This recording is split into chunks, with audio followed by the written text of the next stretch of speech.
Imagine archaeologists opening an ancient grave and finding a skeleton with a heavy sickle placed across its neck, not beside the body, not as a burial gift, but positioned carefully, as if someone wanted to make absolutely sure the dead person could never get up.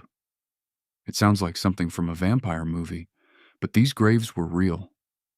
They were discovered in a cemetery near the Polish town of Drosko, where archaeologists uncovered hundreds of burials dating mainly from the 17th and 18th centuries. Most of the graves were completely ordinary, but several were very different.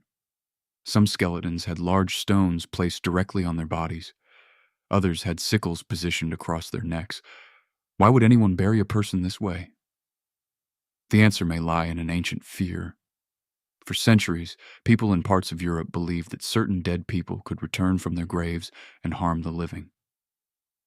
These creatures weren't the elegant vampires we see in movies today.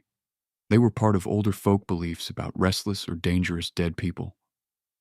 When mysterious illnesses or unexplained deaths struck a village, people sometimes searched for someone to blame, and sometimes they blamed the dead. Imagine living hundreds of years ago without modern medicine or knowledge of bacteria and viruses. Someone becomes sick. Then another person dies. Then another.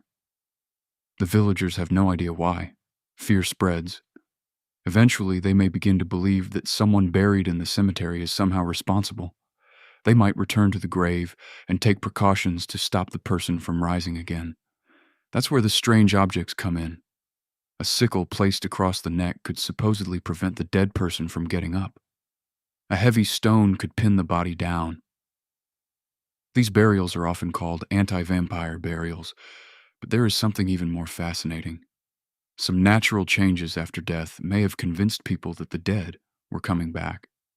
As a body decomposes, the skin can shrink, making hair and nails appear longer. Gases can build up inside the body, causing movements or strange sounds. To us, these are normal biological processes.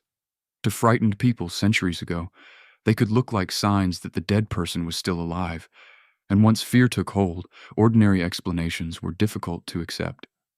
Archaeologists believe the unusual graves at Drosko show that these fears were strong enough to influence how entire communities buried their dead. But were these people really vampires?